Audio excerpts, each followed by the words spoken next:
Bon, les mecs, le roi est mort. Oh ouais, cool. Pardon? Il ruinait le pays et... Pardon? Une tragédie. Une tragédie, c'est Une tragédie. Bien, donc il va falloir qu'on ait un successeur. Bah, y en a pas? Bah en fait, tous ces enfants sont morts. Et ses petits-enfants?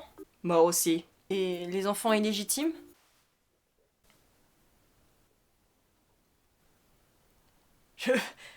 Je déconnais, hein.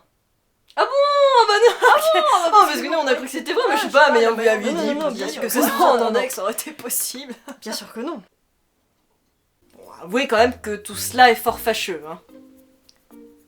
Et son arrière-petit-fils? Oui. Bon bah du coup c'est bon. Il a 5 ans. 5 ans? Oui, il a 5 ans. On va quand même pas mettre un gamin sur le trône de France? On s'en fout? Ouais, on s'en fout, ouais.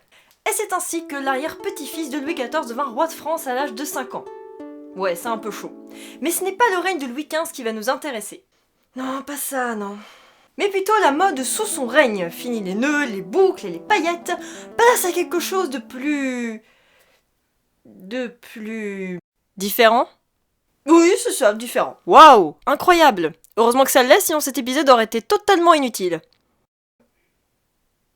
Ouais, c'est pas faux.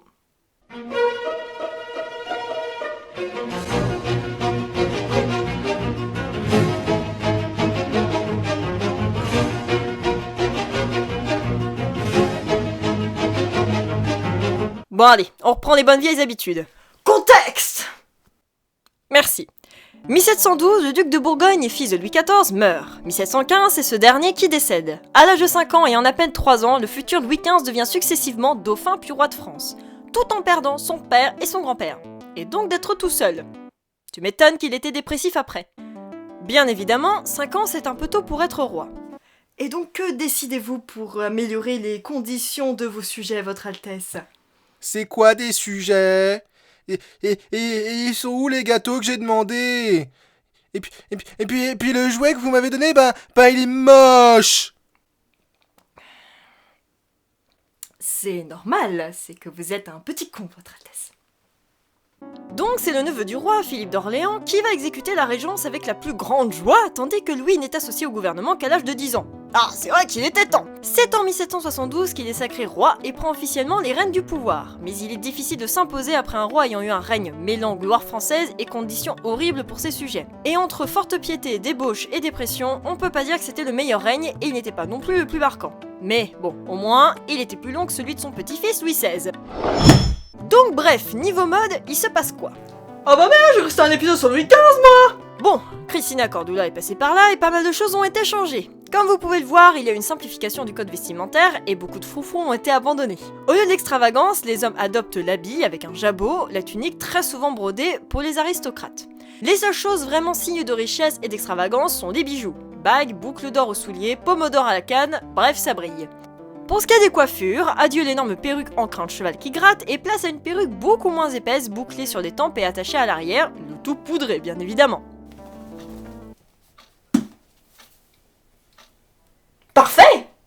Pour les femmes, ça change tout aussi radicalement, avec malgré tout une continuité avec l'époque précédente. En effet, suite à ses nombreuses grossesses, Madame de Montespan conçoit la robe battante, plus large pour pouvoir les dissimuler. La fille du régent, la duchesse de Berry, va la porter durant la régence, pour les mêmes raisons. Elle est un peu débauchée, la madame.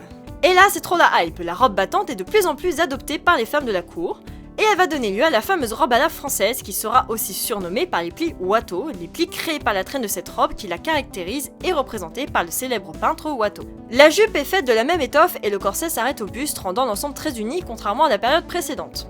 C'est une robe caractéristique de la période rococo qui va avoir un très grand succès, surtout avec les portraits connus des filles de Louis XV ou de la fameuse marquise de Pompadour, sa maîtresse, et cette robe va étendre son succès jusqu'à la Révolution.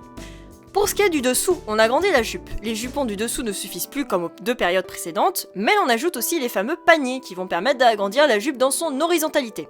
Bref, ça devait être très sympa à porter tout ça. Mais attendez, ce n'est pas tout, il y a aussi la coiffure et le maquillage. Aidez-moi. Pour ce qui est des coiffures, elles sont beaucoup plus simples, en général relevées et s'achevant par des boucles. Parfois, des boucles peuvent tomber de la coiffure, des ornements peuvent être ajoutés et des voiles ou des chapeaux peuvent être portés. Les cheveux sont aussi poudrés, ce qui est une nouveauté. Puis vers la fin du règne de Louis XV, il y a eu quelques variations.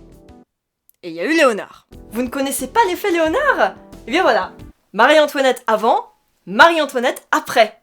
Pour ce qui est du maquillage, on est sur du classique blanc sur le visage, rose sur les joues et emploi des mouches. Et si vous vous dites que ce sont des mouches écrasées sur le visage, c'est que vous n'avez pas vu mon dernier épisode. Et ça, c'est pas très Charlie. Au niveau des accessoires, les femmes portaient peu de bijoux, comme en témoignent les portraits, à part peut-être des perles, même si certaines, comme la marquise de Pompadour, portaient surtout des nœuds au niveau du cou. Comme vous pouvez le constater, le règne de Louis XV a été plutôt quelconque, et alors que son arrière-grand-père en mettait toujours plus dans la mode pour en montrer plus, ici on est sur une simplification vestimentaire qui se tend vers l'élégance à la française, qui vient s'incarner chez des femmes comme Madame de Pompadour, qui est d'ailleurs la favorite qui a été la plus importante dans les arts et les lettres. Et donc cette élégance à la française va s'étendre jusqu'à la Révolution, même si pour les femmes, il y a eu Marie-Antoinette. On en reparlera. Oui, évidemment qu'on en parlera, c'est une série chronologique, on sait très bien ce qui va arriver après, on sait très bien que le prochain épisode va être sur Louis XVI, il y a aucune surprise, sois un peu logique. Ouais, mais on sait pas quand il sortira quand même. C'est pas faux.